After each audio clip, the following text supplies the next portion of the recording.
നമ്മളൊരു യാത്രയിലാണ്. ഇന്ന് ട്രിപ്പ് പോകുന്നത് ഒരു ചെറിയൊരു കറക്കം ട്ടോ. അപ്പോൾ തുരുത്തിപ്പുറം, പുത്തൻവേലിക്കര. അപ്പോൾ കൊടുങ്ങല്ലൂരിൽ നിന്നും തുരുത്തിപ്പുറം പോയി അവിടെ നിന്ന് പുത്തൻവേലിക്കര, പുത്തൻവേലിക്കരയിൽ നിന്ന് പൊയ്യ വഴി കറങ്ങി കൊടുങ്ങല്ലൂർ വരുന്ന ചെറിയൊരു ട്രിപ്പാണ് നമ്മളിന്ന് പ്ലാൻ ചെയ്തിരിക്കുന്നത്. അപ്പോൾ നിങ്ങൾ ആദ്യമായിട്ടാണ് ഈ ചാനൽ കാണുന്നതെങ്കിൽ സബ്സ്ക്രൈബ് ചെയ്യുന്ന കാര്യം ഒന്ന് പരിഗണിക്കുക. അങ്ങനെ നമ്മൾ യാത്രയിലോട്ട് കടന്നിട്ടുണ്ട്. അപ്പോൾ എൻ്റെ നാട്ടിൽ നിന്നാണ് യാത്ര തിരിക്കുന്നത്. അപ്പോൾ ഒരു ചെറിയ ചെറിയ ഹോബികളുള്ളതാണിത്. വണ്ടിയെടുത്ത് ചുമ്മാ ഒന്ന് കറങ്ങാൻ പോവാം. അപ്പോൾ ഇപ്പോൾ ഷൂട്ട് ചെയ്യുന്നതിൻ്റെ പേരിൽ മാത്രം ഞാൻ എൻ്റെ ഓട്ടോറിക്ഷയ്ക്കാണ് പോകുന്നത്. ഇല്ലെങ്കിൽ ഞാൻ സാധാരണ എൻ്റെ ബൈക്കിനാണ് ഞാൻ പോവാറ്. അപ്പോൾ നോർമൽ രീതിയിൽ ഇങ്ങനെ പോയിട്ട് വീഡിയോസ് ഷൂട്ട് ചെയ്ത് ഞാൻ സൂക്ഷിച്ച് വെക്കും. അപ്പോൾ കുറച്ച് കാലം കഴിയുമ്പോൾ ഈ വീഡിയോസൊക്കെ എടുത്ത് നോക്കുമ്പോൾ നമുക്കൊരു നൊസ്റ്റാൾജിയാണ്. അപ്പോൾ ഇപ്പോൾ യൂട്യൂബിലാണ് ഇപ്പോൾ ഇത് അപ്ലോഡ് ചെയ്യുന്നത്. അങ്ങനെ കൊടുങ്ങല്ലൂരിൽ നിന്നും നമ്മൾ യാത്ര തിരിച്ചിട്ടുണ്ട്. ഇതാണ് കൊടുങ്ങല്ലൂർ ടൗൺ ഹാള് നേരെ കാണുന്നത്. ഇനി നമ്മൾ ഡീസൽ അടിച്ചിട്ട് വേണം നമുക്ക് പോകാനായിട്ട്. അപ്പോൾ തൊട്ടടുത്തുള്ള പമ്പിൽ തന്നെയാണ് നമ്മൾ കയറുന്നത്. ഇതിപ്പോൾ ഹൈവേയുടെ പണി നടക്കുന്നതാണ്. ഇപ്പോൾ ഓവർ ബ്രിഡ്ജാണ് ഈ ഭാഗത്ത് വരുന്നത്. അപ്പോൾ കോതപറമ്പ് കഴിഞ്ഞിട്ട് നേരെ ഓവർ ബ്രിഡ്ജ് മക്കിലാണ് കയറുന്നത്. അപ്പോൾ എൻട്രൻസ് കാര്യങ്ങളൊന്നും എവിടെയൊന്നും വ്യക്തമായിട്ടില്ല. അങ്ങനെ നമ്മൾ പമ്പിലോട്ട് കയറുകയാണ്. ഇനി ഡീസൽ അടിച്ചിട്ട് വേണം തുടർന്ന് യാത്ര തിരിക്കാനായിട്ട്. അപ്പോൾ എനിക്ക് ഷൂട്ട് ചെയ്യാൻ കുറച്ചും കൂടി എളുപ്പം ഓട്ടോറിക്ഷയ്ക്ക് യാത്ര ചെയ്യുന്നതാണ്. പക്ഷേ നമ്മൾ ഏതെങ്കിലും പോയിന്റിൽ ഇറങ്ങി ഷൂട്ട് ചെയ്യാനായിട്ട് ഓട്ടോറിക്ഷയുടെ പോകുന്നത് കുറച്ച് നഷ്ടമാണ്. കാരണം വണ്ടി ഒന്ന് എവിടെയെങ്കിലും ഒതുക്കിയിടണം, അതിനുശേഷം വണ്ടി ഓഫ് ചെയ്തിട്ട് വരണം. ബൈക്കാണെങ്കിൽ കുഴപ്പമില്ലല്ലോ, നമുക്ക് ബൈക്കുമ്പോൾ തന്നെ ഇരുന്ന് നമുക്ക് ചെയ്യാം. അപ്പോൾ ഒരുപാട് പേരായി നമ്മളോട് പറയുന്നത് ക്യാമറ ഒന്ന് ശ്രദ്ധിക്കാനായിട്ട്. പക്ഷേ ഒരു പ്രശ്നമുണ്ട്, ഫോൺ ക്യാമറയാണ്. പക്ഷേ സ്റ്റെബിലൈസറുള്ള ക്യാമറ ആയതുകൊണ്ടാണ് ഇത്തിരിയെങ്കിലും ഷെയ്ക്ക് കുറവ് വന്നിട്ടുണ്ടാവുന്നത്. നിങ്ങൾക്ക് മനസ്സിലായിട്ടുണ്ടാവും. കാരണം സാധാരണ ഒരു മൊബൈൽ ക്യാമറയിലെടുത്താൽ എന്തായാലും ഇങ്ങനെ കിട്ടില്ലല്ലോ. അപ്പോൾ ചെറിയ രീതിയിലുള്ള സ്റ്റെബിലൈസേഷനൊക്കെ നമ്മുടെ ക്യാമറ നൽകുന്നുണ്ട്. അതിൻ്റെ പേരിൽ തന്നെ ചെറിയൊരു ഷെയ്ക്കും കാര്യങ്ങളൊക്കെ ഉണ്ട്. അപ്പോൾ നമ്മളൊരു ആക്ഷൻ ക്യാമറ വാങ്ങാനായിട്ട് പ്ലാൻ ചെയ്തിട്ടുണ്ട്. അതിനുശേഷം എന്തായാലും ഷെയ്ക്കില്ലാത്ത വീഡിയോസ് നമുക്ക് ചെയ്യാൻ സാധിക്കും. അപ്പോൾ കുറച്ച് പേരെങ്കിലും നമുക്ക് സ്ഥിരം കാണും. ഇപ്പോൾ ഒരു 10-15 പേരെന്തേ ഉള്ളൂ. എന്നാലും അവർ കാണുന്നുണ്ട് എന്നറിഞ്ഞതിൽ ഭയങ്കര സന്തോഷമുണ്ട്. കാരണം നമ്മളൊരു കാര്യം ചെയ്യുമ്പോൾ അതിന് റിസൾട്ട് ഉണ്ടാകുമ്പോൾ ഒരു പ്രത്യേക സന്തോഷമാണല്ലോ. അങ്ങനെ നമ്മൾ ഹൈവേയിൽ സർവീസ് റോഡിലോട്ട് കയറിയിട്ടുണ്ട്. ഇതാണ് ഞങ്ങളുടെ സർവീസ് റോഡ് കേട്ടോ. ഇപ്പോൾ 3-4 വട്ടം ഇവർ ടാറ് പോലെ എന്തോ ചെയ്തൊക്കെ പോയിട്ടുണ്ട്. പക്ഷെ പണി കഴിയാതെ അത് പൂർത്തിയാക്കാൻ സാധിക്കില്ല. അപ്പോൾ നമ്മൾ ഹൈവേയിലൂടെ തന്നെ പോയിക്കൊണ്ടിരിക്കുകയാണ്. ഇവിടുന്ന് നമ്മൾ നേരെ ചെല്ലുന്നത് കോട്ടപ്പുറത്തേക്കാണ്. അപ്പോൾ കഴിഞ്ഞ തവണ നമ്മുടെ വീഡിയോ ചെയ്തപ്പോൾ ഞാൻ കാണിച്ചിരുന്നു കോട്ടപ്പുറം കോട്ട. ഇപ്പോൾ ഈ കോട്ട എന്ന് പറഞ്ഞ സ്ഥലത്തിൻ്റെ പേര് തന്നെ അറിയപ്പെടുന്ന ചെറിയൊരു തുരുത്താണ്. അപ്പോൾ ഈ കോട്ട കടന്നിട്ടാണ് ഇപ്പോൾ നമ്മൾ ആ റൂട്ടിലോട്ടാണ് കടന്നിരിക്കുന്നത്. ആ കോട്ട കഴിഞ്ഞിട്ട് വേണം തുരുത്തിപ്പുറം പാലം. ഇത് കഴിഞ്ഞിട്ടാണ് തുരുത്തിപ്പുറത്തോട്ട് പോകുന്നത്. അപ്പോൾ ഒരുപാട് എന്താ പറയുക, നല്ല ഗ്രാമീണ പ്രദേശമാണ് തുരുത്തിപ്പുറം പുത്തൻവേലിക്കര ഭാഗമൊക്കെ. അപ്പോൾ ഞാനൊക്കെ വെറുതെ ഇരിക്കുമ്പോൾ എന്താ പറയുക, ഒരു കറക്കം കറങ്ങുന്നതാണ്. കാരണം പെട്ടെന്ന് പോയി വരാൻ സാധിക്കുന്നതാണ് നമുക്ക് ഇതിന് ഒരു അട്രാക്ഷൻ നൽകുന്ന കാര്യം. മാത്രമല്ല നമുക്ക് ഇങ്ങനത്തെ ഒരു ഏരിയയിലോട്ട് പോകുമ്പോൾ മനസ്സിന് നല്ലൊരു കുളിർമയാണ്. അപ്പോൾ ഒരു ടാങ്കർ ബാക്കിൽ പെട്ടതിൻ്റെ പേരിൽ തന്നെ കുറച്ച് നേരം നമ്മൾ അതിൻ്റെ ബാക്കിൽ ഒരു കൊളുത്തിപ്പിടിച്ച് പോകേണ്ട ഒരു അവസ്ഥ പോലെ വന്നിട്ടുണ്ടായിരുന്നു. ഈ പ്രദേശം കോട്ടയാണ് കേട്ടോ. നമ്മൾ ചെറിയൊരു ചന്തപ്പാലം കഴിഞ്ഞിറങ്ങി കോട്ടപ്പുറം ചന്തയിലൊരു ചെറിയൊരു പാലമുണ്ട്, കുഞ്ഞി പാലമുണ്ട്. ഈ ഒരു പാലം കടന്നിറങ്ങുന്നത് ഈ കോട്ട എന്നുള്ളൊരു പ്രദേശത്തോട്ടാണ്. അപ്പോൾ ഇതാണ് കോട്ട എന്നുള്ള പ്രദേശം. ഇതും ഒരു ഗ്രാമീണ പ്രദേശം കാര്യങ്ങളൊക്കെ തന്നെയാണ്. അപ്പോൾ നമ്മളിവിടെ ഗ്രാമീണ പ്രദേശമാണെന്ന് പറഞ്ഞാലും അവിടെ ഒട്ടുമിക്കവാറും സാധനങ്ങളൊക്കെ അവൈലബിൾ ആയിരിക്കും. അപ്പോൾ എൻ്റെ ഫ്രണ്ടിൽ പോയ ആ കപ്പിൾസ് പോകുന്നത് നേരെ കോട്ടയിലോട്ടാണ്. നമുക്ക് ആ കപ്പിൾസിനെ ഈ നേരത്ത് കാണുമ്പോൾ തന്നെ അറിയാം. അപ്പോൾ ഇത് സദാചാര പോലീസിംഗ് ഒന്നല്ല കേട്ടോ. കാരണം കുറച്ച് വിഷമമുണ്ട്. കാരണം ഞാൻ നേരത്തെ കാണിച്ചപ്പോൾ ഞാൻ പറഞ്ഞിരുന്നില്ലേ, കോട്ട ആ വീഡിയോ കാണാത്തവർ ഉണ്ടെങ്കിൽ കാണാവുന്നതാണ് കേട്ടോ. അപ്പോൾ അവിടെ ഉള്ളപ്പോൾ ഒരു പ്രശ്നം എന്ന് വെച്ചാൽ നമുക്ക് ഫാമിലിയായിട്ട് പോകാൻ പറ്റില്ല കപ്പിൾസ് ഉള്ളപ്പോൾ. കാരണം ഫാമിലി എന്ന് വെച്ചാൽ കുട്ടികളായിട്ട് പ്രത്യേകിച്ച് പോകാൻ പറ്റില്ല. നമുക്ക് പലതിനും ഉത്തരം കൊടുക്കേണ്ടി വരും. അങ്ങനെ നമ്മൾ തുരുത്തിപ്പുറം പാലത്തുമ്പോൾ കയറിയിട്ടുണ്ട്. ഇതിൻ്റെ ലെഫ്റ്റ് സൈഡിലൊരു പള്ളിയുണ്ട് കേട്ടോ. മൈക്കിൾസ് പള്ളി, സെൻറ്റ് മൈക്കിൾസ് പള്ളിയാണ്. അങ്ങനെ ഈ ടാങ്കർ പോയി തീരാൻ വേണ്ടിയിട്ട് ഞാൻ കുറച്ച് നേരം പാലത്തുമ്പോൾ നിർത്തിയിട്ടു. അതിനുശേഷം ഞാൻ ഇവിടെ നിന്നുള്ള സീനും കാര്യങ്ങളൊക്കെ കാണിച്ചു തരാം കേട്ടോ. അപ്പോൾ ഇവിടെ ഒരുപാട് ചീനവല പ്ലസ് നമ്മുടെ ഈ പുഴയിൽ തന്നെ കൂട് കെട്ടി മീൻ വളർത്തുന്ന പരിപാടി, അതാണ് ഈ കാണുന്നത് കേട്ടോ. നിങ്ങൾ നേരെ കാണുന്നത് അതാണ്. ഇവിടെ ഒരുപാട് അങ്ങനത്തെ പരിപാടികളുണ്ട്. മാത്രമല്ല മീൻപിടുത്തം, ഈ മെയിനായിട്ട് ഈ പുഴയിൽ മീൻപിടുത്തമാണ് ഹൈലൈറ്റ്. ഒരുപാട് മീൻ കിട്ടുന്ന പുഴ തന്നെ കേട്ടോ. എന്താ പറയുക, മറ്റേ കടലിൽ നിന്ന് കയറി വരുന്ന ഈ ഹമൂറൊക്കെ ഇല്ലേ, ഹമൂറൊക്കെ ഇവിടെ ഇഷ്ടം പോലെ ആളുകൾ വലയിൽ തടയുന്ന മീനാണ്. മാത്രമല്ല ചെമ്പല്ലി, പാറ്റ, അതും ചെറിയ സൈസൊന്നുമല്ല, ഒന്നൊന്നര സൈസാണ് തടയുന്നത്. അങ്ങനെ നമ്മൾ ഇപ്പുറത്തെ കരയിലോട്ട് വന്നിട്ട് ഇവിടെ നിങ്ങൾക്ക് കാണാം ഒരുപാട് ചീനവല. പിന്നെ ആ ഊന് കണ്ടില്ലേ, അത് വല ക്രോസ് ചെയ്ത് കെട്ടിയിട്ടുണ്ട് കേട്ടോ, മീൻ കിട്ടാൻ വേണ്ടിയിട്ട്. അപ്പോൾ കടലിൽ കയറി കിട്ടും. ആ നേരെ കാണുന്നത് ജ്ഞാനായക്കാര ഫസ്റ്റ് പള്ളി കാര്യങ്ങളൊക്കെയാണ്. ഇവിടെയാണ് അവരുടെ ആസ്ഥാനം വരുന്നത് കേട്ടോ. ഇപ്പോൾ കോട്ടയത്തൊക്കെ ഉണ്ട്, ഒരുപാട് പേരുണ്ട്. എന്നിരുന്നാൽ കൂടി ഇവിടെയാണ് അവരുടെ ആസ്ഥാനം വരുന്നത്. അത് നമ്മൾ നേരെ കാണുന്നത് കടവാണത്. അവിടെ മണലിട്ട് പുഴയിലോട്ട് ഇറക്കിയിട്ട് അവർ സെറ്റ് ചെയ്തേക്കാണ്. അവിടെ വഞ്ചിയുടെ റിപ്പയറിങ് കാര്യങ്ങളൊക്കെ നമുക്ക് കാണാൻ സാധിക്കുന്നുണ്ട്. മാത്രമല്ല കോട്ടപ്പുറം വള്ളംകളിയിൽ ഈ തുരുത്തിപ്പുറം ഭാഗത്തുകാർക്ക് ഇവർക്ക് സ്വന്തമായിട്ട് മറ്റേ വലിയ വള്ളമില്ല, ഓടവെള്ളം എന്തോ പറയുമല്ലോ ഇതിനെ, അങ്ങനത്തെ ആ വള്ളമില്ലേ വലുത്, നമ്മൾ ഈ ആലപ്പുഴയിലെ വള്ളംകളിക്കൊക്കെ കാണില്ലേ, അതേപോലത്തെ നല്ലൊരു ചുണ്ടൻ വെള്ളമുണ്ട്. അപ്പോൾ അത് എന്തായാലും നമുക്കിപ്പോൾ കാണാൻ പറ്റില്ല, കാരണം ഷെഡ് അടച്ചിടും. ഇതാണ് പാലം ഇറങ്ങുമ്പോൾ ഉള്ള കാഴ്ച. ഇറങ്ങുമ്പോൾ തന്നെ രാപ്പകൽ വ്യത്യാസമാണ് ബാക്കിയുള്ള പ്രദേശമായിട്ട്. നമുക്ക് ശരിക്കും ഫീൽ ചെയ്യും ഒരു ഗ്രാമീണ പ്രദേശം എന്നുള്ള കാര്യം. അങ്ങനെ നമ്മൾ അവിടേക്ക് ഇറങ്ങിയിട്ടുണ്ട്. പണ്ട് ഇവിടെ ടോളും കാര്യങ്ങളൊക്കെ ഉണ്ടായിട്ടോ. പിന്നീട് ചെറിയ പാലങ്ങൾക്കുള്ള ടോൾ ഒഴിവാക്കിയ സമയത്ത് ഈ ഭാഗത്തെ ടോളും ഒഴിവാക്കിയായിരുന്നു. വലിയ പാലങ്ങൾക്ക് മാത്രമായിട്ടുണ്ടല്ലോ ടോൾ. മാത്രമല്ല പൈസ പിരിഞ്ഞിട്ടുണ്ടാവണം, കാരണം ഒരുപാട് കാലഘട്ടത്തോളം ഇവിടെ ടോളും കാര്യങ്ങളൊക്കെ നിലനിന്നിരുന്നു. നമ്മൾ ഈ പോകുന്നത് ഇപ്പം നേരെ പോകുന്നത് ഒരു സെൻറ്റ് ഫ്രാൻസിസ് അസീസി ചർച്ചിൻ്റെ ഫ്രണ്ടിലോട്ടാണ് നമ്മൾ ചെന്ന് കയറുക. അപ്പോൾ ഈ ഒരു ഗ്രാമപ്രദേശമെന്ന് പറഞ്ഞാലും കൊടുങ്ങല്ലൂർ അടുത്താണ് ഈ പ്രദേശം. അപ്പോൾ കൊടുങ്ങല്ലൂർ അടുത്തുള്ള പ്രദേശങ്ങളിലും കൊടുങ്ങല്ലൂർ ഉള്ളതിനേക്കാളും കൂടുതൽ കോടീശ്വരന്മാരുള്ള സ്ഥലങ്ങളാണ് കേട്ടോ. ഒന്ന് തുരുത്തിപ്പുറം, പടിഞ്ഞാട്ട് പോവാണ് എറിയാടുമാണ്, എന്താ പറയുക, ഒരുപാട് ലക്ഷപ്രഭുക്കളുള്ള സ്ഥലം. അപ്പോൾ ഫിനാൻഷ്യലി കുറച്ച് സൗണ്ടായിട്ടുള്ള റിച്ചായിട്ടുള്ള ആളുകളാണ് ഈ ഭാഗത്തുള്ളവർ. അപ്പോൾ ഞാൻ ഇവിടുത്തെ സ്കൂൾ കാണിച്ചു തരാം കേട്ടോ. അപ്പോൾ ഈ ഭാഗത്തൊരു സ്കൂളുണ്ട്, നല്ല സ്കൂളാണ്. അധ്യയന നിലവാരമൊക്കെ നല്ല നിലവാരം പുലർത്തുന്ന സ്കൂൾ വരുന്നുണ്ട്, അത് ഞാൻ കാണിച്ചു തരാം. അത് ഈ ഭാഗത്തു നിന്നും റൈറ്റ് കട്ട് ചെയ്യണം. പാലം ഇറങ്ങി കുറച്ചങ്ങോട്ട് ചെന്ന് കഴിയുമ്പോൾ റൈറ്റ് കട്ട് ചെയ്ത് പോകുമ്പോഴാണ് ആ സ്കൂൾ വരുന്നത്. ഒരുവിധം വലിയ സ്കൂളും കാര്യങ്ങളൊക്കെ കേട്ടോ. അപ്പോൾ ഇവിടെ പഠിച്ച ഒരുപാട് പേര് ഇപ്പോൾ യൂറോപ്പിലും കാര്യങ്ങളൊക്കെ നല്ല നിലയിൽ ജോലി ചെയ്യുന്നുണ്ട്. അപ്പോൾ ഇവിടുത്തെ കുറച്ച് കുട്ടികളൊക്കെ നമുക്കറിയാം. അപ്പോൾ അവരൊക്കെ നല്ല രീതിയിൽ തന്നെ ജോലി ചെയ്യുന്നുണ്ട്. അപ്പോൾ നമുക്ക് ഈ പ്രദേശമായിട്ടുള്ള ബന്ധം എന്ന് വെച്ച് കഴിഞ്ഞാൽ കുറച്ച് കാലം ഇവിടെ വർക്ക് ചെയ്തിരുന്നു. ഇവിടെ ചെറിയൊരു ഷോറൂമൊക്കെ ഇട്ട്, 2 വീലറിൻ്റെ ഷോറൂം ഇട്ട് ഞാനിവിടെ വർക്ക് ചെയ്തിരുന്നു. അതുകൊണ്ട് തന്നെ നമുക്ക് ഈ പ്രദേശം നന്നായിട്ട് അറിയാം. ഇപ്പോൾ നമ്മൾ നേരെ ചെന്ന് കയറുന്ന സ്കൂളിൻ്റെ മുന്നിലോട്ടാണ്. അപ്പോൾ ഇച്ചിരി കുഴി ചാടിയപ്പോൾ ഇത്തിരി ഇത്തിരി ഷെയ്ക്കായിട്ടുണ്ട്. അപ്പോൾ ഇന്ന് ഞാൻ ഞായറാഴ്ചയാണ് വന്നത്. അതിൻ്റെ പേരിൽ തന്നെ ഇവിടെയൊക്കെ നല്ല എന്താ പറയുക, ആളൊഴിഞ്ഞ് കിടക്കുകയാണ്. ഇല്ലെങ്കിൽ ഒരുപാട് എന്താ പറയുക, കുട്ടികളും കാര്യങ്ങളൊക്കെ ഇറങ്ങി കളിച്ച്, പിന്നെ ആളുകൾ തിരക്കും കാര്യങ്ങളൊക്കെ ഉള്ള സമയം കേട്ടോ. മാത്രമല്ല ഈ പ്രദേശം ക്രിസ്ത്യൻ ഭൂരിപക്ഷ പ്രദേശമാണ്. മതം പറയണമെന്ന് ആരും കരുതാണ്ട് കേട്ടോ, ക്രിസ്ത്യൻ ഭൂരിപക്ഷ പ്രദേശമാണ്. അതിൻ്റെ പേരിൽ തന്നെ ഞായറാഴ്ച എന്താ പറയുക, പൊതുവെ ആളുകൾ ഉണ്ടാവാറില്ല. മാത്രമല്ല കുറേ ഫങ്ഷൻസും കാര്യങ്ങളൊക്കെ നടപ്പുണ്ടാവും. അങ്ങനെ നമ്മൾ നേരെ സ്കൂളിൻ്റെ അടുത്ത് നിന്ന് ഇറങ്ങി നമ്മളിനി നേരെ പോകുന്നത് സെൻറ്റ് ഫ്രാൻസിസ് അസീസി ചർച്ചിൻ്റെ മുന്നിലോട്ടാണ്. അപ്പോൾ എന്തായാലും അവിടെ കയറാൻ പറ്റുമെന്ന് തോന്നുന്നില്ല, പക്ഷേ കയറിയാലും വലുതായിട്ടൊന്നും കാണിക്കാനില്ല. നോർമൽ ക്രിസ്ത്യൻ പള്ളി, ചരിത്രാതീത കാലം മുതൽ എന്നൊന്നും പറയാനില്ല, എന്നാലും പഴക്കമുള്ള പള്ളി തന്നെയാണ്.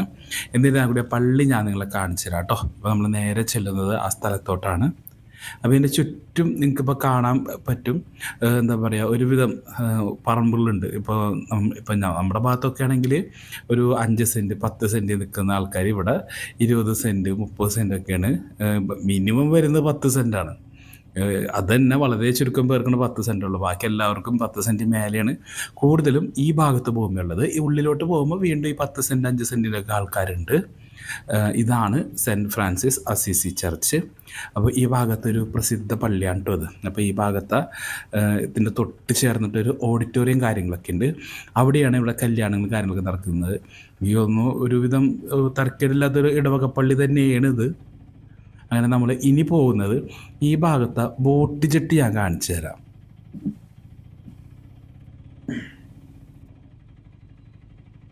അപ്പോൾ ഫ്രാൻസിസ് ഈ പള്ളിയുടെ സൈഡിൽ നിന്നും ഇപ്പോൾ സൈഡിലെ വഴിയുണ്ട്, അവിടെ നിന്നും നമുക്ക് റൈറ്റ് പോയി കഴിഞ്ഞാൽ ഇവിടുത്തെ ബോട്ട് ജെട്ടിയിലോട്ടാണ് നമ്മൾ ചെന്ന് എത്തിപ്പെടുക. അപ്പോൾ ക്രിസ്മസിൻ്റെ കാലമായതിൻ്റെ പേരിൽ തന്നെ നിറച്ച് സ്റ്റാറാണ് പള്ളിയിലൊക്കെ തൂക്കിയിട്ടുള്ളത്.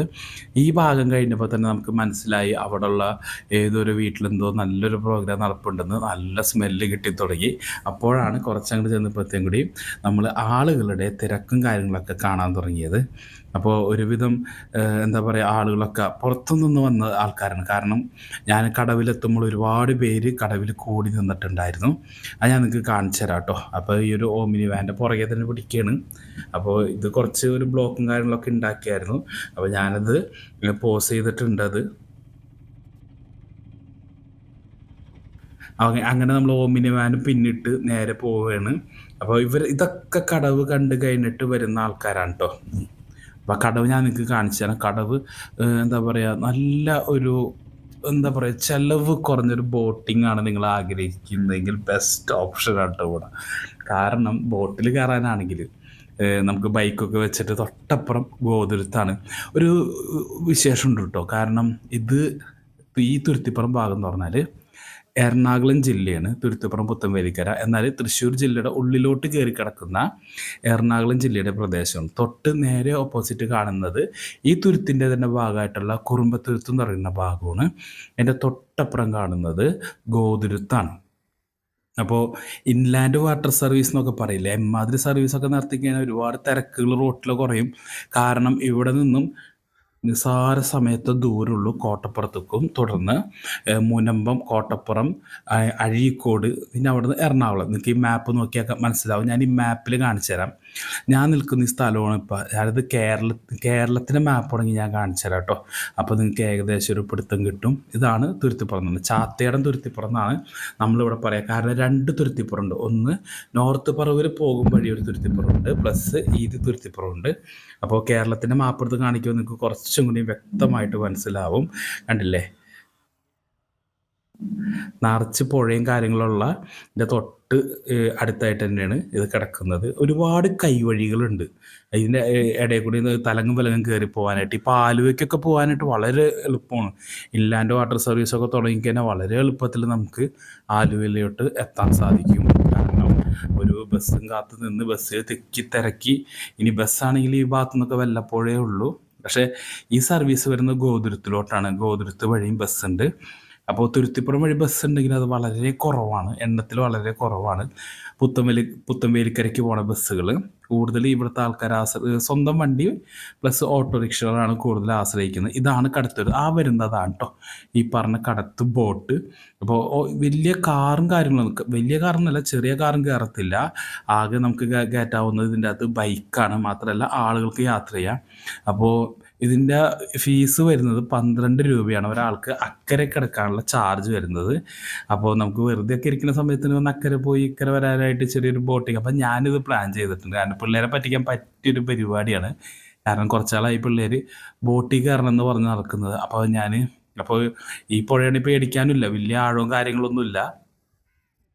അപ്പോൾ ഒരു ഏകദേശം 2016 ടൈമിൽ ഇവിടെ ഈ ഒരു ബോട്ട്, ഈ ബോട്ടാണെന്ന് അറിയില്ല, ബോട്ട് മറിഞ്ഞിരുന്നു. അപ്പോൾ ഒരുപാട് ആൾക്കാർ പേടിക്കുകയൊക്കെ ചെയ്തു. പക്ഷേ ഞാൻ ആ വിഷയം പറഞ്ഞപ്പോൾ എനിക്ക് വലിയ പേടിയൊന്നും തോന്നിയില്ല. കാരണം ഇവിടുത്തെ ആൾക്കാർ ഒട്ടുമിക്കവാറും പേര് നീന്തൽ അറിയാവുന്ന ആൾക്കാരാണ്. പക്ഷെ നമ്മൾ ചെന്നപ്പോൾ കണ്ട സീൻ എന്ന് വെച്ച് കഴിഞ്ഞാൽ ഏകദേശം ആളുകൾക്ക് നിൽക്കാൻ പറ്റുന്ന ഭാഗത്താണ് ഇതൊന്ന് ചെരിഞ്ഞത്. ബോട്ട് ചെരിഞ്ഞുള്ളൂ, മറിഞ്ഞൊന്നുമില്ല. ബോട്ട് ചെരിഞ്ഞ, പക്ഷെ ആൾക്കാരൊക്കെ ഇറങ്ങി അവിടെ നിന്ന് വേറെ വഞ്ചിയിലും കാര്യങ്ങളായിട്ടും നടന്നും നീന്തിയും ഒക്കെ കരയിൽ കയറി അവർ സേഫായിരുന്നു. അപ്പോൾ ഇതാണ് ഈ ബോട്ട്. അങ്ങനെ നമ്മൾ ബോട്ടൊക്കെ വന്ന് കുറച്ച് നേരം ഇവിടെ സ്പെൻഡ് ചെയ്തിട്ട് നമ്മൾ നേരെ യാത്ര തിരിക്കുകയാണ്. ഇനി നമ്മൾ നേരെ യാത്ര പോകുന്നത് പുത്തൻവേലിക്കരയ്ക്കാണ് കേട്ടോ. അപ്പോൾ എറണാകുളം ജില്ലയിൽ തന്നെ പെട്ട തൃശ്ശൂർ ജില്ലയുടെ ഉള്ളിലോട്ട് കയറി കിടക്കുന്ന പ്രദേശങ്ങളിലൊന്നാണ് പുത്തൻവേലിക്കര, തുരുത്തിപ്പുറം ഭാഗങ്ങൾ. ആ പുത്തൻവേലിക്കരയിലോട്ടാണ് നമ്മൾ പോകുന്നത്. അപ്പോൾ ഒരുപാട് എന്താ പറയുക, വലിയ കാര്യങ്ങളായിട്ട് വലിയ പ്രശ്നങ്ങളൊന്നും പെടാതെ ജീവിക്കുന്ന ആളുകളുള്ള സ്ഥലമാണ് ഈ ഗ്രാമപ്രദേശങ്ങൾ. വലിയ പ്രശ്നങ്ങളും കാര്യങ്ങളൊന്നും ഇപ്പോൾ രാഷ്ട്രീയമായിട്ട് തൊട്ടപ്പുറം ഇപ്പുറമൊക്കെ പ്രശ്നങ്ങൾ നടക്കുമ്പോൾ ഈ പ്രദേശങ്ങൾ എപ്പോഴും സേഫായിരുന്നു. കാരണം 100% ഗ്രാമീണത എന്താ പറയുക സ്വഭാവമുള്ള ഗ്രാമീണ സ്വഭാവമുള്ള ആൾക്കാരാണ് ഈ ഭാഗത്ത്. എനിക്ക് വലിയ പ്രശ്നങ്ങളും കാര്യങ്ങളായിട്ടൊന്നും തോന്നിയിട്ടില്ല കേട്ടോ. കാരണം ഞാൻ പറഞ്ഞിരുന്നല്ലോ, ഞാനും ഇവിടെ വർക്ക് ചെയ്തിരുന്ന, ഞാൻ ഈ പ്രദേശം കേന്ദ്രീകരിച്ച് വർക്ക് ചെയ്തിരുന്ന ആളാണ്. അതിൻ്റെ പേരിൽ തന്നെ എനിക്ക് ഒട്ടുമിക്കവാറും ഇവിടുത്തെ ആൾക്കാരും കാര്യങ്ങളൊക്കെ അറിയാം. അങ്ങനെ നമ്മൾ ചെന്ന് കയറിയിരിക്കുന്നത് ഈ ഒരു അസീസി ചർച്ചിൻ്റെ സൈഡിലോട്ടാണ്. ഇവിടെ നിന്ന് നമ്മൾ നേരെ വീണ്ടും കിഴക്കോട്ടാണ് യാത്ര ചെയ്യേണ്ടത്. കിഴക്കോട്ട് യാത്ര ചെയ്യുമ്പോൾ, അതായത് ഇവിടെ നിന്ന് ഞാൻ ഇപ്പോൾ വലത് തിരിഞ്ഞു പോകും. കിഴക്കോട്ട് യാത്ര ചെയ്യുമ്പോൾ ചെന്ന് കയറുന്ന സ്ഥലമാണ് പുത്തൻവേലിക്കര. പക്ഷെ അവിടെ കാണാനായിട്ട് പ്രത്യേകിച്ചൊന്നും ഇല്ല കേട്ടോ. അവിടെ പുത്തൻവേലിക്കരയിൽ ആകെ എന്താ പറയുക, ഒരു ജംഗ്ഷനാണുള്ളത്. ആ ജംഗ്ഷൻ്റെ അവിടെ നിന്ന് നേരെ പറവൂര് പോകുന്ന ഒരു റൂട്ടുണ്ട്. ചേന്നമംഗലം പറവൂര് പോകുന്ന ഒരു റൂട്ടുണ്ട്. ആ റൂട്ടിൻ്റെ അകത്തൊരു പുത്തൻവേലിക്കര പാലമുണ്ട്, പോലീസ് സ്റ്റേഷൻ്റെ അടുത്തായിട്ട്. അതാണ് നമുക്ക് മെയിൻലി കാണിക്കാനുള്ളത്. ആ പാലത്തിൻ്റെ ഈ പാലം വരുന്ന ആ കിഴക്ക് ഭാഗത്തായിട്ട് പുഴയുടെ ഒത്ത നറുക്കൊരു പാറയുണ്ട്. എന്തായാലും ആ ഭാഗത്തേക്ക് നമുക്ക് പോകാൻ സാധിച്ചിട്ടില്ല. ആ പാറയ്ക്ക് പ്രത്യേകിച്ച് പേരുണ്ട്, മാളവന അങ്ങനെ എന്തോ, മാളവന പാറ, മാളവന പാറയോ അങ്ങനെ എന്തോ പറയും. അതെനിക്ക് പണ്ട് കേട്ടുള്ള അറിവാണത്. കാരണം പണ്ടേ തുടങ്ങിയുള്ള പാറയാണെന്നാണ് പറയുന്നത്. പക്ഷേ ഒരു കൂട്ടർ പറഞ്ഞതെന്ന് വെച്ചാൽ 1340 1350 AD, അതായത് ഇന്നേക്ക് കറക്റ്റ് ഒരു 800-900 വർഷം മുമ്പ്, 800-900 വർഷം മുമ്പ് ഇവിടെ ഒരു വെള്ളപ്പൊക്കം ഉണ്ടായിരുന്നു. നല്ലൊരു വെള്ളപ്പൊക്കമായിരുന്നു. ആ സമയത്ത് ഇടിഞ്ഞു വന്നതാണെന്ന് പറയപ്പെടുന്നു. പക്ഷെ അതിൻ്റെ ഒരു എന്താ പറയുക, വിശ്വാസ്യത എത്രമാത്രം എനിക്കറിയില്ല കേട്ടോ. കാരണം ആ ടൈമിൽ വന്ന പാറയാണെന്ന് പറയുന്നുണ്ട്. കാരണം ആ സമയത്ത് വലിയൊരു വെള്ളപ്പൊക്കം ഉണ്ടായിരുന്നു. അതോടുകൂടിയാണ് കൊടുങ്ങല്ലൂർ, പറവൂർ ഭാഗങ്ങളുടെ ഭൂമിശാസ്ത്രം അപ്പാടെ മാറിയത്. പുതുതായിട്ട് രൂപപ്പെട്ട കരയാണ് വൈപ്പിൻകര. അതായത് വൈപ്പിൻകരയ്ക്ക് ആകെയുള്ള പ്രായം എന്ന് വെച്ചാൽ ഏകദേശം ഒരു 800-850 വർഷമുള്ളൂ. അതിൽ കൂടുതലൊന്നും വൈപ്പിൻകരയ്ക്ക് വലിയ പ്രായം കാര്യങ്ങളൊന്നുമില്ല. വളരെ ചെറുപ്പക്കാരനായ ഒരു കരയാണ് വൈപ്പിൻകര. അങ്ങനെ അന്ന് രൂപപ്പെട്ടതാണ് ഈ വൈപ്പിൻകര. എടവനക്കാട് എന്നൊക്കെ കേട്ടിട്ടുണ്ടാവുമല്ലോ നിങ്ങൾ, പുതുവൈപ്പിൻ, എടവനക്കാട്. അത് അങ്ങനെ രൂപപ്പെട്ട കരയാണ് കേട്ടോ. വലിയ പഴക്കവും കാര്യങ്ങളൊന്നുമില്ല. അന്ന് ഈ ഒരു പുഴയും കൂടി ചേർത്തിട്ടാണ് വെള്ളം ഒഴുകി വരുന്നത്. അപ്പോൾ ഈ 2018 വെള്ളപ്പൊക്കം തന്നെ നമുക്കറിയാം. അപ്പോൾ അതിലും 10 മടങ്ങ് ശേഷിയുള്ള ഒരു വെള്ളപ്പൊക്കമായിരുന്നു ഈ 1300-1100കളിൽ നടന്നത്. അപ്പോൾ അതിൽ നിന്നും ഉരുൾ പൊട്ടി കാര്യങ്ങളായിട്ട് വന്നതെന്നാണ് ഞാൻ കേട്ടിട്ടുള്ളത്. അപ്പോൾ പൊതുവേ പല അഭിപ്രായങ്ങളുണ്ടാവുമല്ലോ. കാരണം ഇതിന് ശാസ്ത്രീയപരമായിട്ട് അടിത്തറയുണ്ടോയെന്നൊന്നും അറിയില്ല. അതൊക്കെ ചോദിച്ച് മനസ്സിലാക്കുന്നത്. അതിനെ പറ്റി ആരെയും കണ്ടിട്ടില്ല. അങ്ങനെ നമ്മൾ എത്താറായിട്ടുണ്ട്. നമ്മളിപ്പോൾ തുരുത്തിപ്പുറം വിട്ടു. ഇപ്പോൾ ബേക്കറി കവലയാണിത്. തുരുത്തിപ്പുറം ജംഗ്ഷൻ കഴിഞ്ഞിട്ടുള്ള ഒരു സ്ഥലത്തിൻ്റെ പേരാണ് ബേക്കറി കവല. പക്ഷേ ഇവിടെ അധികം ബേക്കറി ഒന്നുമില്ല കേട്ടോ. ഒരു ഹോസ്പിറ്റലുണ്ട്, ഒരു നല്ലൊരു ഹോസ്പിറ്റൽ ഇവിടെ ഉണ്ട്. ബേക്കറി കവല എന്ന് പറയുമ്പോൾ ഒരു 3 ബേക്കറി എന്തോ മൊത്തത്തിലുള്ളൂ. വലിയ ബേക്കറി കവല എന്ന് പറയാൻ പാകത്തിലില്ല.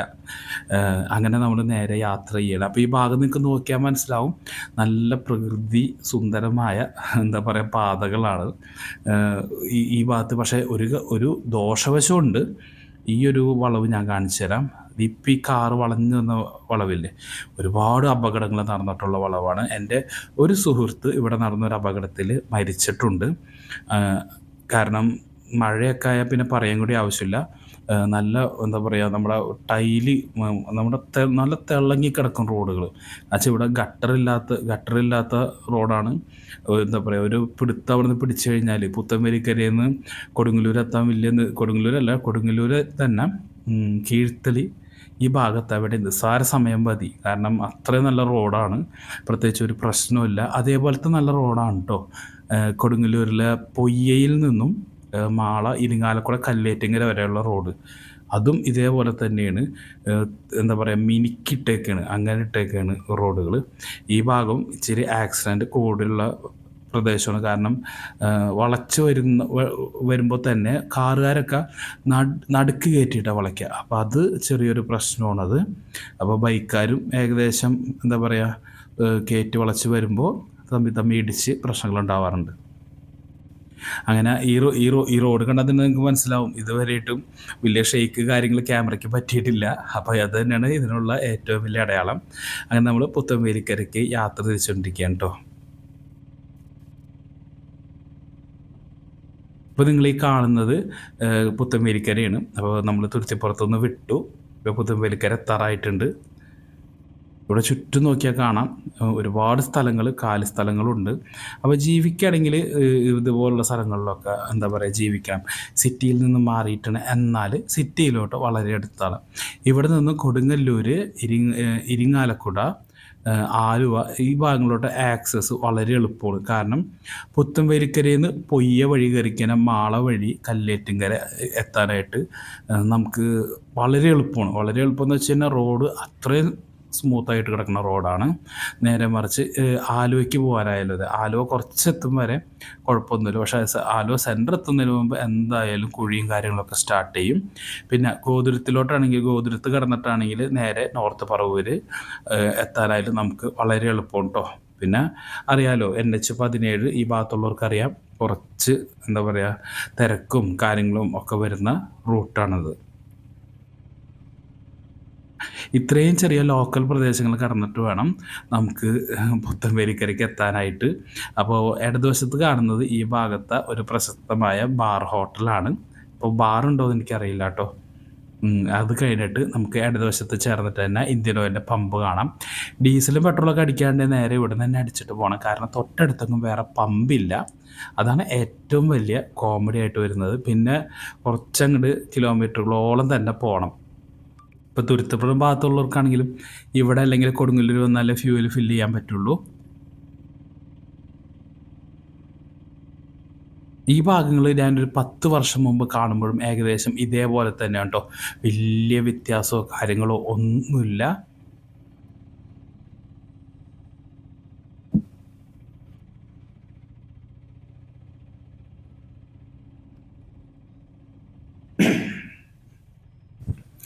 സോറി, നമ്മൾ പുത്തൻവേലിക്കര സെൻറ്ററിൽ എത്തിയിട്ടുണ്ട്. ഇതാണ് പുത്തൻവേലിക്കര സെൻറ്റർ എന്ന് പറയുന്നത്.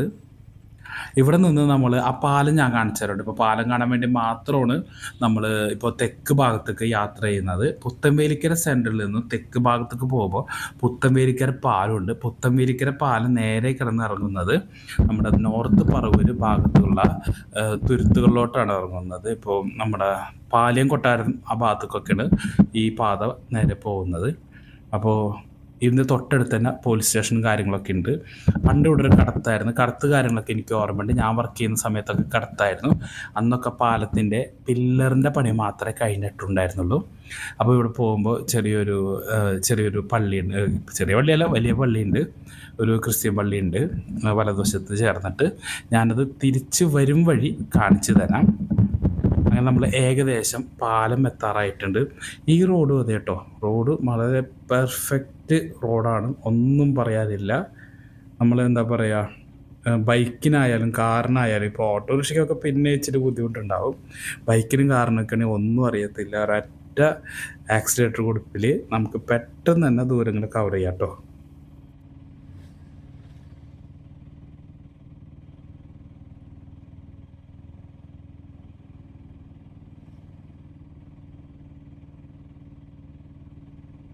ഞാൻ ഒരുപാട് കാലമായിട്ട് ഞാൻ ഒരു ഒരു 2 മാസം കൂടുമ്പോഴൊക്കെ എന്തായാലും പോകുന്ന ഒരു ട്രിപ്പിൽ പെടുത്തുന്ന ഭാഗമാണത്. ഇതിൻ്റെ ഇടതേ ഭാഗത്ത് കാണുന്നത് ചെറിയൊരു സ്കൂളാണ്.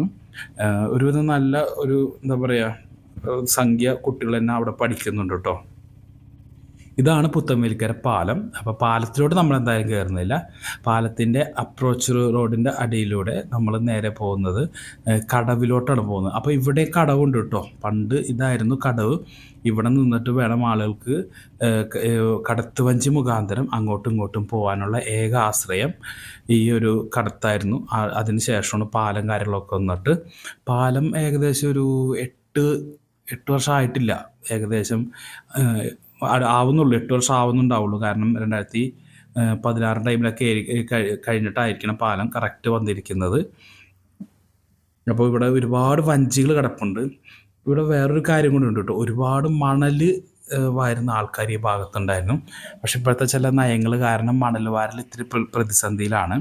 ഞാൻ നിങ്ങൾക്ക് ഇവിടുത്തെ മാളവന പാറ കാണിച്ചു തരാം കേട്ടോ. മാളവന പേര് എനിക്ക് വലിയ ഉറപ്പില്ല കേട്ടോ. അങ്ങനെ ആ നേരെ കാണുന്നതുണ്ടോ, അതാണ് ഈ പാറ വരുന്നത്. മാളവനാണ് എനിക്ക് തോന്നുന്നത്. അപ്പോൾ ഇവിടെ ആരെയും കണ്ടില്ല, നമുക്ക് ആ പേരൊന്ന് കൺഫേം ചെയ്യാനായിട്ട്. അപ്പോൾ ഇത് ചിലതൊക്കെ മണൽ വരുന്ന വഞ്ചി തന്നെയാണ് കേട്ടോ, അത് നമുക്ക് കണ്ടാൽ അറിയാം. അപ്പോൾ കാര്യമായിട്ട് വാരാനുണ്ടാവില്ല. പക്ഷേ ഞങ്ങൾ കൊടുങ്ങല്ലൂർ ഭാഗത്തുള്ളവർ ഈ ഭാഗത്ത് വന്ന് മണൽ വാരാറുണ്ടായിരുന്നു. പിന്നെ പോലീസുകാർ വള്ളം പിടിച്ചു കഴിഞ്ഞാൽ ഇവർ വെള്ളം മുക്കിക്കളയും. അതായത് അടി പൊളിച്ചിട്ട് വള്ളം മുക്കും. അങ്ങനെയാണ് കുറച്ചൊക്കെ മണൽ വാരൽ നിന്നത്. പക്ഷെ അതിൻ്റെ പേരിൽ തന്നെ പുഴയ്ക്ക് ഇപ്പോൾ ആഴമില്ല. ഒരുപാട് മണൽ കിടക്കുന്നതിൻ്റെ പേരിൽ വെള്ളം സംഭരിക്കാനുള്ള ശേഷി ഇപ്പോൾ പുഴയ്ക്കില്ല. അപ്പോൾ നമ്മളിവിടെ കണ്ടതാണ് ഒരു നമ്മുടെ അത്തി പറയില്ലേ, അത്തിയാണ്. ഇത് എഡിബിൾ ആണോ എന്നറിയില്ല കേട്ടോ, കഴിക്കാൻ പറ്റുമോ എന്ന് എനിക്കറിയത്തില്ല. അപ്പോൾ ഞാൻ ജസ്റ്റ് ഒന്ന് എടുത്ത് പൊളിച്ച് നോക്കിയതാണ്. അപ്പോൾ ഒരെണ്ണം മാത്രമാണ് അവിടെ പഴുത്തതുപോലെ കിടന്നത്. പക്ഷെ പഴുത്തതല്ല, സംഗതി പഴുത്ത് ഉണങ്ങിപ്പോയിട്ടുണ്ട്. അപ്പോൾ ഒരുപാട് അത്തിപ്പഴം ഇവിടെ കിടപ്പുണ്ട്. അപ്പോൾ ഇത് എഡിബിൾ ആണോന്ന് അറിയില്ല, കഴിക്കാൻ പറ്റുമായിരിക്കണം. കാരണം നമ്മുടെ മറ്റേ അത്തിപ്പഴത്തിന് അത്ര ടേസ്റ്റ് ഉണ്ടാവുമെന്ന് വലിയ ഉറപ്പൊന്നുമില്ല. തൊട്ടടുത്ത് തന്നെ ഒരു ആലും കാര്യങ്ങളും ഇതേപോലെ തന്നെ തറ കെട്ടി സൂക്ഷിച്ചിട്ടുണ്ട്. അതിനോട് ചേർന്ന് നമുക്ക് ഈ വള്ളം കളിക്ക് പോകുന്ന വെള്ളം, ഇതേപോലത്തെ വള്ളം നമുക്ക് ഒരെണ്ണം കാണാൻ സാധിക്കുന്നുണ്ട്.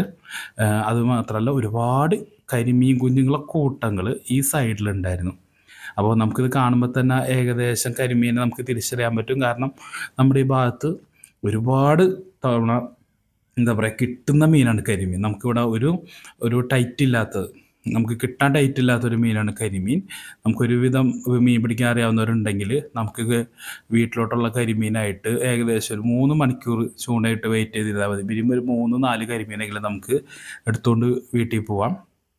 ഒരുവിധം സൈസുള്ള കരിമീനെ തന്നെ കിട്ടും കേട്ടോ, കുഞ്ഞുങ്ങളല്ല, ഒരുവിധം സൈസുള്ള കരിമീനെ തന്നെ കിട്ടും. അതിനായിട്ട് ചില ബ്ലോക്കും കാര്യങ്ങളൊക്കെ ഉണ്ട്. ഇതാണ് പുത്തൻവേലിക്കര പാലം വരുന്നത്. ഇത് കഴിഞ്ഞ് പോകുമ്പോൾ ഞാൻ നേരത്തെ പറഞ്ഞൊരു പള്ളിയിലെ ക്രിസ്ത്യൻ പള്ളി കാണിച്ചു തരാമെന്ന് പറഞ്ഞില്ലേ, ആ പള്ളിയാണിത്. മറ്റേ കുഞ്ഞേശു ഇല്ലേ, അവരുടെ പള്ളിയാണിത്. അതും കഴിഞ്ഞ് നമ്മൾ നേരെ ഇനി പോകുന്നത് പൊയ്യ വഴി കൊടുങ്ങല്ലൂർക്കാണ്. അപ്പോൾ ഞാൻ കറങ്ങാൻ വരുന്ന ടൈമിലൊന്നും നേരായ മാർഗത്തിൽ ഞാൻ പോകാറില്ല. ഞാൻ തുരുത്തിപ്പുറം വഴി കയറി കഴിഞ്ഞാൽ പൊയ്യ വഴി, അത് നിങ്ങൾക്ക് ഈ റൂട്ട് കാണുമ്പോൾ മനസ്സിലാവും. കാരണം നമുക്ക് മനസ്സിന് എന്ത് പ്രശ്നമുണ്ടെങ്കിലും നമുക്ക് കുറേയൊക്കെ യാത്ര ചെയ്താൽ ആ പ്രശ്നങ്ങൾ മാറിക്കിട്ടും. യാത്ര ചെയ്യുമ്പോൾ ഫോൺ ഒന്ന് സൈലൻ്റ് ഓഫോ ആണെങ്കിൽ കുറച്ചും കൂടി നമുക്ക് സമാധാനം കിട്ടും.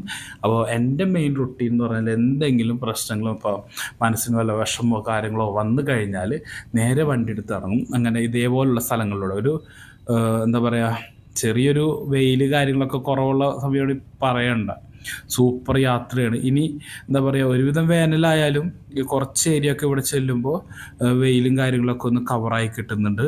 അപ്പോൾ നിങ്ങൾക്ക് ഇനി കാണുന്ന റൂട്ട് കാണുമ്പോൾ നിങ്ങൾക്ക് ഏകദേശം മനസ്സിലാവും നമ്മൾ നേരത്തെ കണ്ടതൊന്നുമല്ല എന്നുള്ള കാര്യം മനസ്സിലാവും. അതിലും പ്രകൃതി സുന്ദരമായ സ്ഥലങ്ങളിലൂടെയാണ് നമ്മൾ ഇനി യാത്ര ചെയ്യാൻ പോകുന്നത്. അപ്പോൾ ഈ റൂട്ട് നേരെ ചെന്ന് കയറുന്നത് പൊയ്യയ്ക്കാണ്. അപ്പോൾ കുറച്ച് കഴിയുമ്പോൾ നമ്മൾ ഒരു പാലം കാണിച്ചു തരാം. ആ പാലത്തിന് ഒരു കഥയും കൂടി ഉണ്ട്. എന്താ പറയുക, ഒരുപാട് കാലത്ത് ആളുകൾ എന്താ പറയുക കടത്തിനുള്ള പാലില്ല, അത് വളരെ ചെറിയൊരു ഡിസ്റ്റൻസ് കവർ ചെയ്യാനുള്ളൊരു തോട് എന്ന് പറയാം, ഒരു വലിയൊരു തോട്. എന്തിനാ കൂടി അവിടെ പാലുണ്ടായില്ല. പിന്നെ ഒരുപാട് കാലം കഴിഞ്ഞിട്ടാണ് അവിടെ പാലം കാര്യങ്ങളൊക്കെ വന്നത്. അതുമാത്രമല്ല രണ്ട് ഗ്രാമങ്ങൾ ഒന്നിക്കുന്ന ഒരു പ്രദേശം കൂടിയാണ് ഈ ഭാഗം വരുന്നത്. ഇവിടെയാണ് പ്രസൻറ്റേഷൻ കോളേജ് വരുന്നത്. നിങ്ങൾക്ക് ഒരുവിധം ആളുകളൊക്കെ തൃശ്ശൂർ ജില്ലയിലുള്ളവരെ കേട്ടിട്ടുണ്ട്, എറണാകുളം ജില്ലയിലുള്ളവരും കേട്ടിട്ടുണ്ടാവും. പ്രസൻറ്റേഷൻ കോളേജ് എന്ന് പറയും. അതിന് മുന്നിലുള്ള പള്ളിയാണിത്.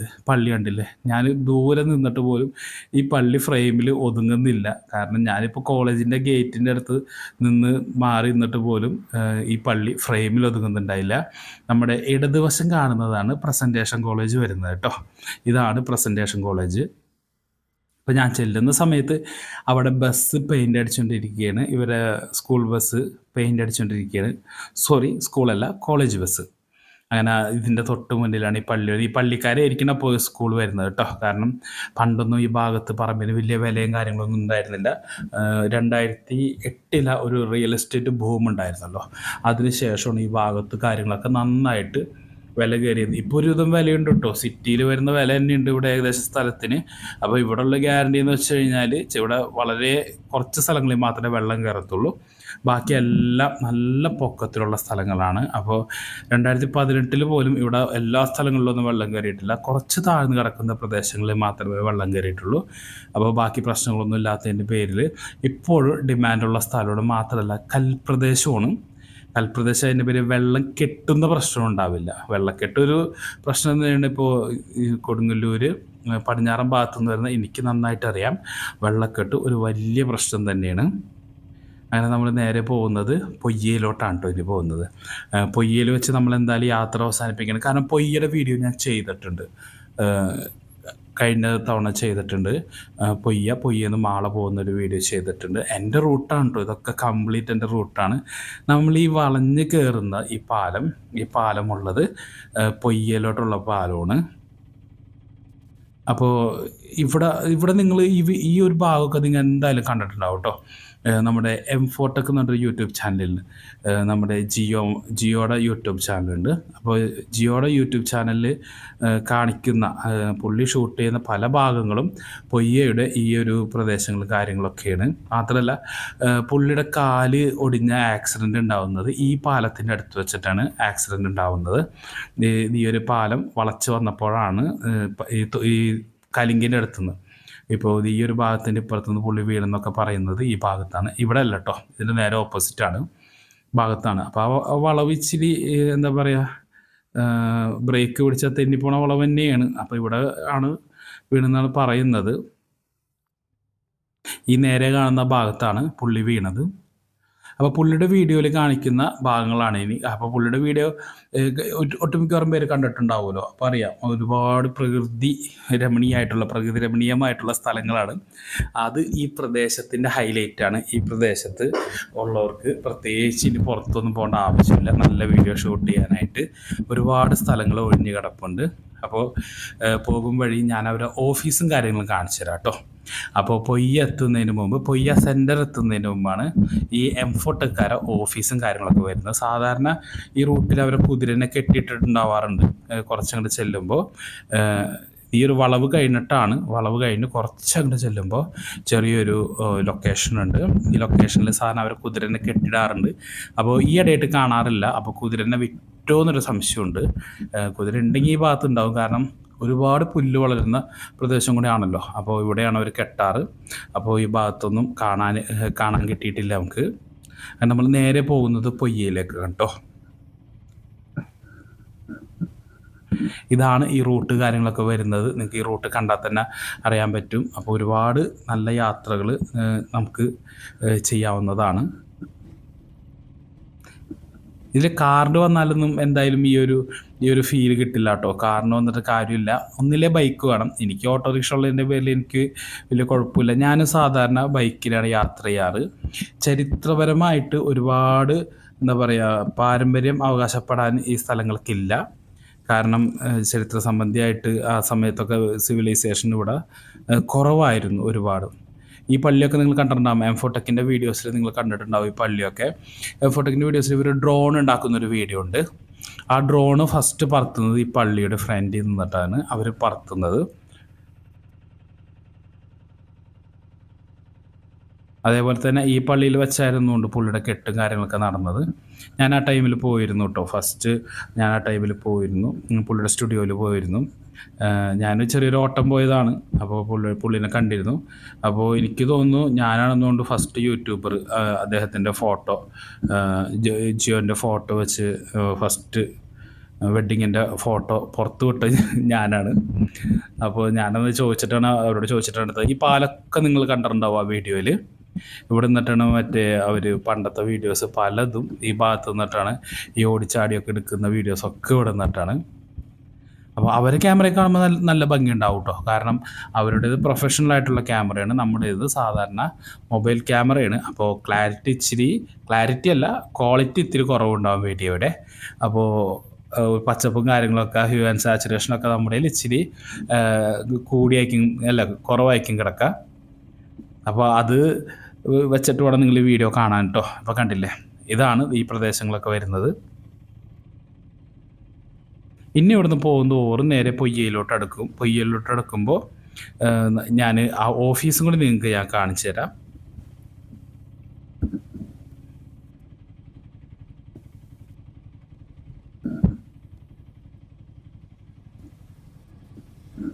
ഇവിടെയുള്ള വീടുകൾക്കൊക്കെ ഒരു പ്രത്യേകത ഉണ്ട് കേട്ടോ. ഇപ്പോൾ ഈ വീടുകളൊക്കെ താമസിക്കുന്ന ഒട്ടുമിക്കവാറും പേര് യൂറോപ്പിലും പുറത്തൊക്കെയാണ്.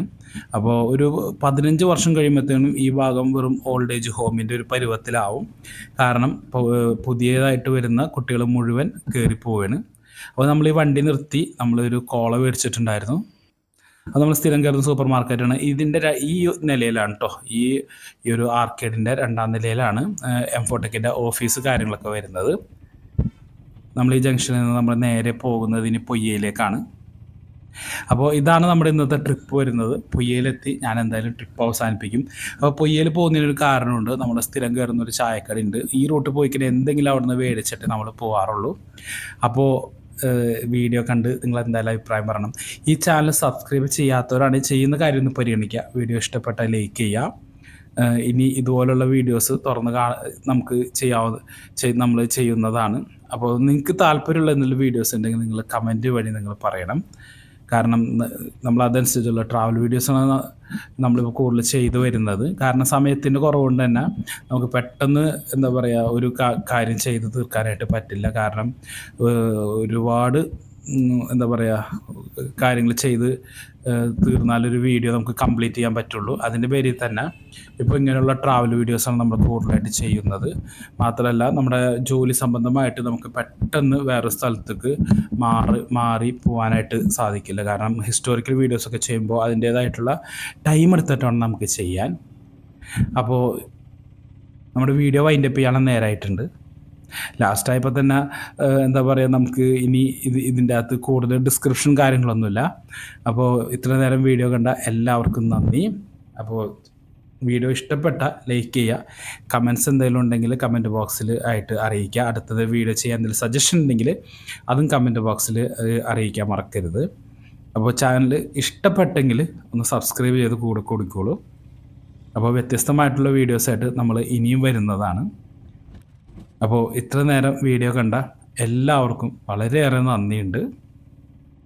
അപ്പോൾ തുടർന്നും ഇങ്ങനെയുള്ള വീഡിയോയിൽ കാണാമെന്ന ശുഭപ്രതീക്ഷയോടെ താങ്ക്സ് ഫോർ വാച്ചിങ്.